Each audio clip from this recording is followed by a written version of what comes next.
Have you ever wanted to make muffins and not have any of the simple ingredients to do so, like milk or eggs? Well, today we're going to be showing you how to do that. Make muffins without the other stuff.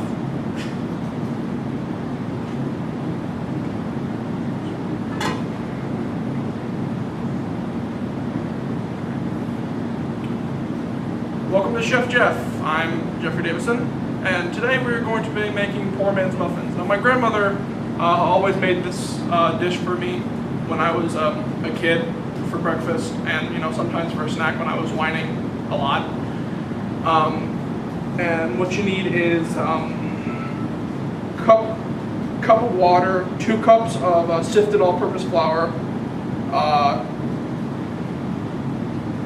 1 teaspoon of nutmeg, teaspoon and a half of cinnamon, half a teaspoon of allspice, 1/4 teaspoon of salt, 1 teaspoon of baking soda and powder, half a cup of margarine, 1 cup of whatever you want. I'm going to be using apples. I'm going to show you how to turn these into something you can put in a muffin soon.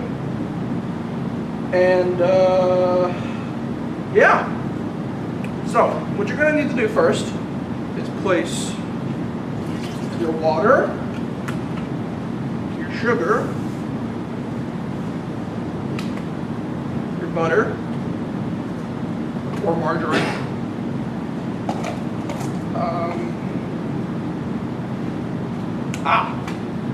forgot something crucial.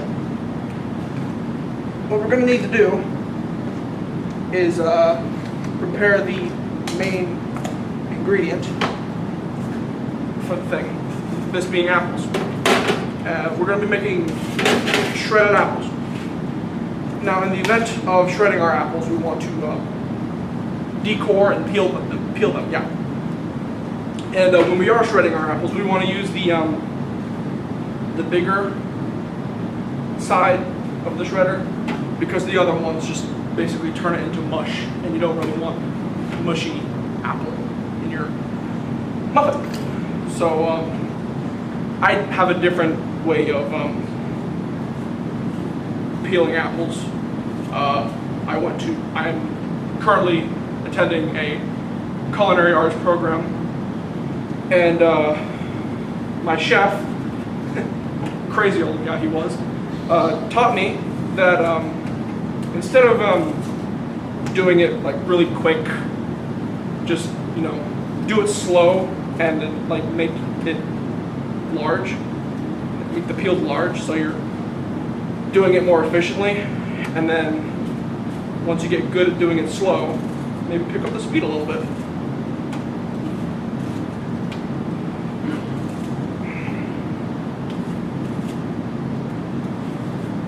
And there's our first peeled apple.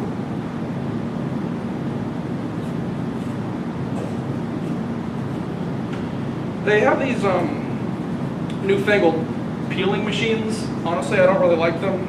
Ones I've seen anyway, they look pretty fragile, and I don't know. I've always preferred doing it with my hand.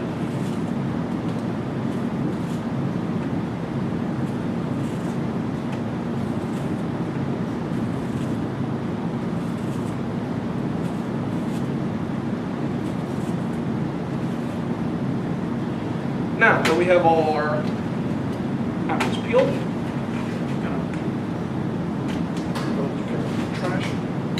and we have this very neat thing right here. It's an apple core. So instead of just slicing off these parts, we can just stick it in there, do a bit of that, and then pop! Out comes the core. See right through it.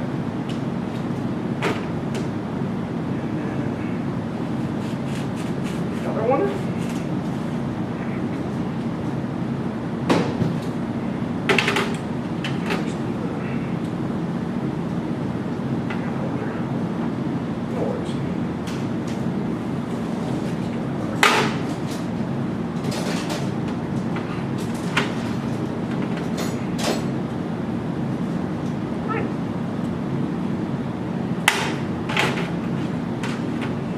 now what you want to do is shred them.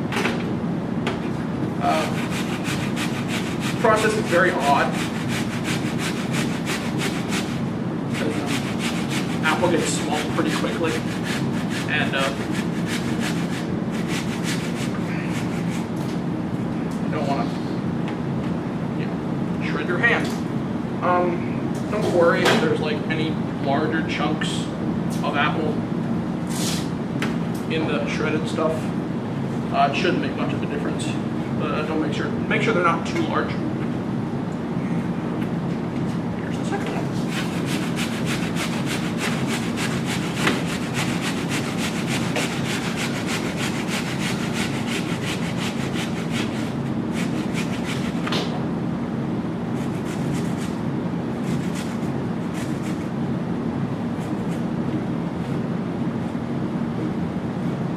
Now that we have our shredded apples, we want to put them in the sauce pot with the other ingredients that we put in.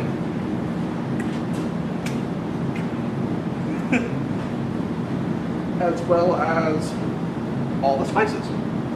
So your allspice, your cinnamon, and your nutmeg.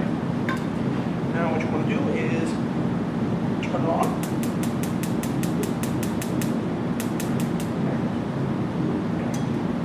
And you want to bring this to a boil. This may take a little bit. I did raspberries. Now, in all fairness, it worked just fine. But another thing that happened was the raspberries kind of deformed and just turned the final product into this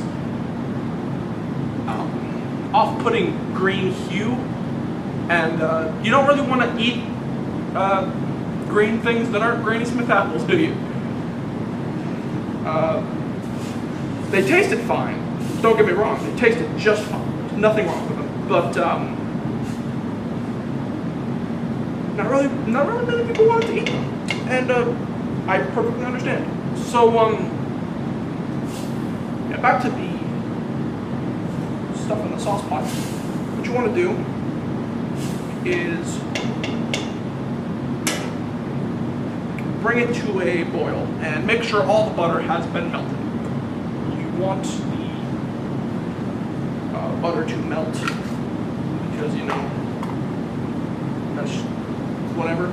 And as well, you want the butter to melt. Excuse me, because you want more liquid in your thing. So this liquid basically consists of 1 part water, 1 part melted butter.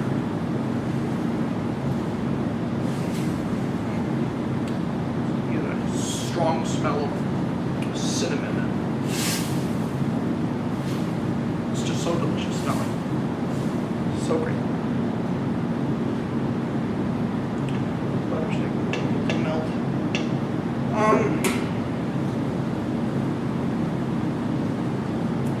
Yeah.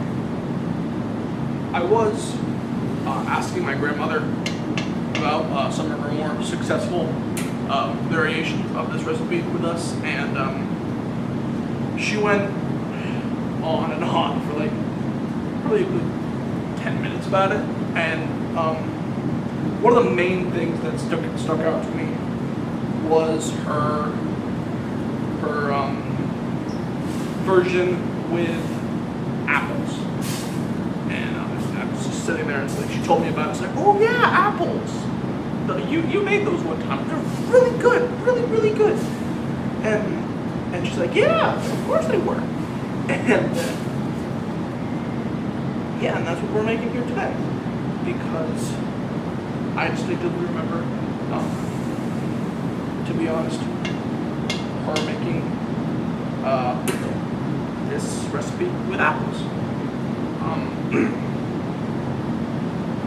But yeah, to be honest, you can basically do this with anything, and it's very good, very good.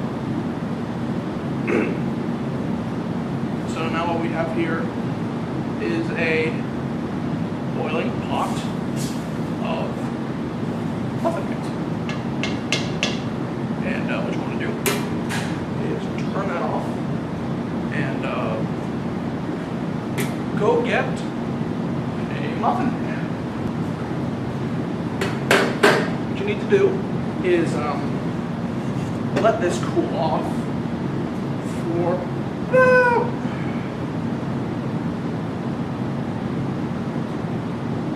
30 minutes. Just let it cool.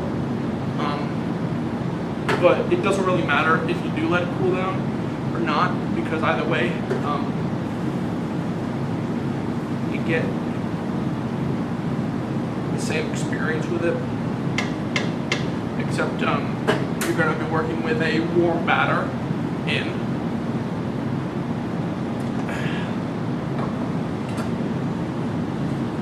the KitchenAid. Yeah.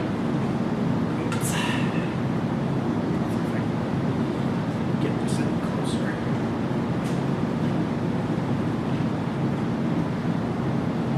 See if it can work. Can good.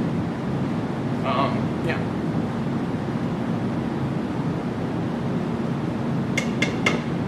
That's what you can do there. Still let it cool. We have 12 muffin baking tin. These can make some pretty good fake muffins. Not fake. Yeah, pretty good muffins. Now that this has been cooled off just a little bit, we're going to put it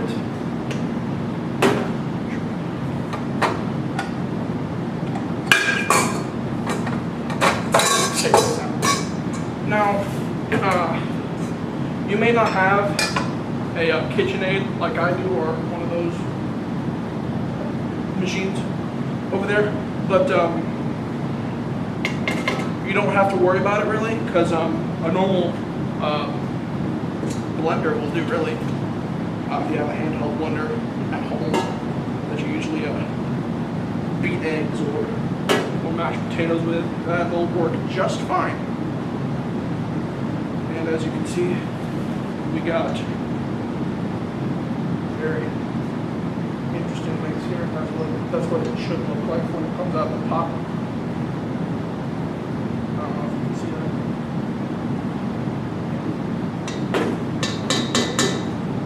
That in there. Next, we add our flour, our baking soda, and our baking powder. And then we also put in our salt. Next. And we want to stuff it on the KitchenAid. And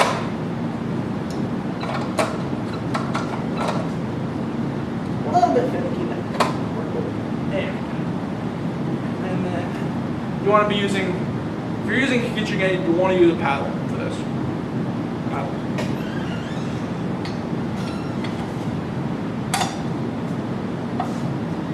And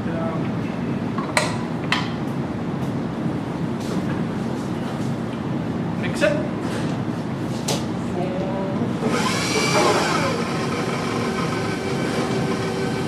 Mix it up low first, and then bring it up higher.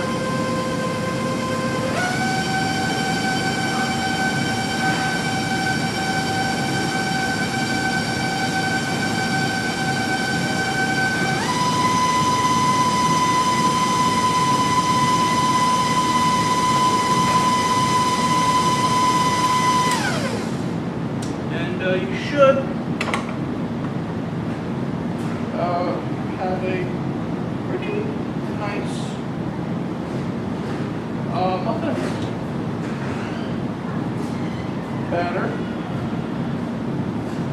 but it is kind of warm, so I'll be extremely awkward by it. Put this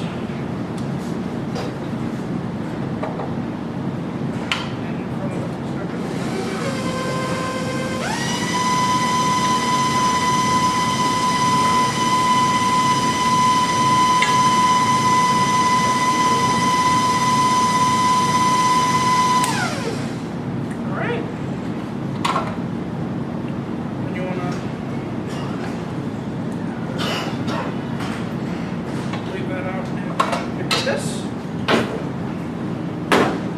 and there's your batter for your muffins. Now, still me, I forgot to get a scoop.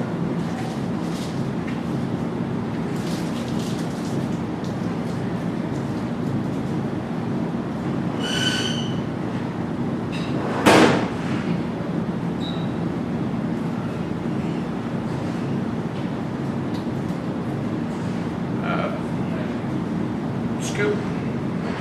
Pretty self-explanatory. You can just dump it in if you want to, but I'm not.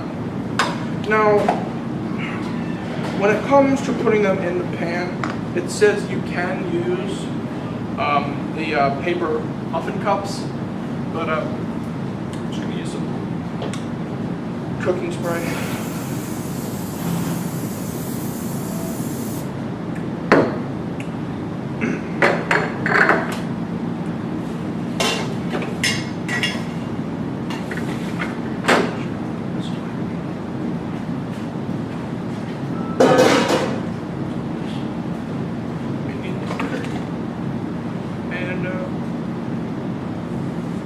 As you can see,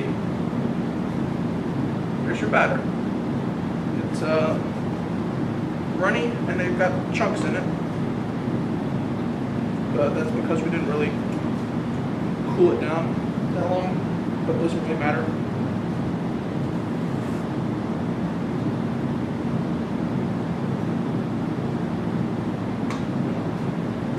The cooling down process just makes the transfer from bowl to cup often easier, but you know, honestly I don't really see much of a difference in difficulty. I tried it both ways. Found it perfectly easy to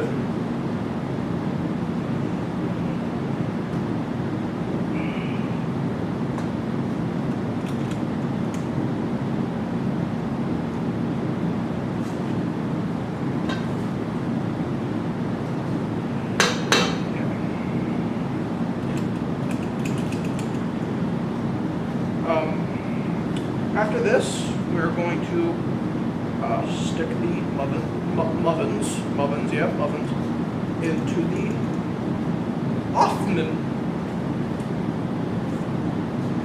I tried to make a joke out of that. We're going to put the muffins into the oven, and now with your experience in cooking the muffins is going to be different than mine because I'm using a convection oven, and that's going to be like vastly different than your gas or electric powered oven at home. So do be aware that there may be varying results and how your muffins come out of the oven.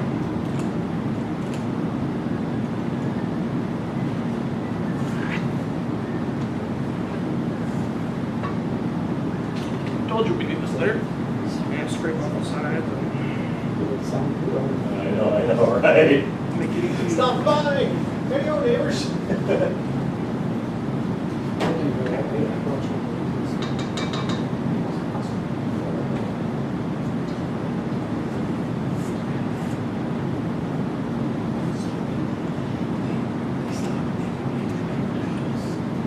And there we go. All our muffins are filled out. Now what we're going to do is we're going to stick them into the oven. And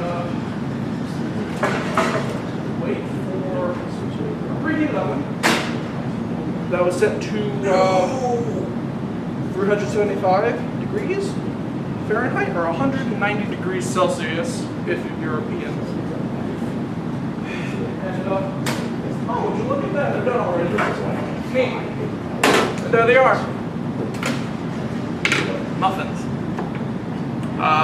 These are really good for breakfast, of course, with lightly salted butter. That's how I always have them.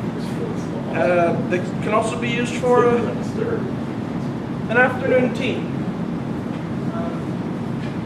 Worst thing that happened in the last few minutes. Yogurt, granola. Well, that's all I have to say. Bon appetit, and thank you for watching.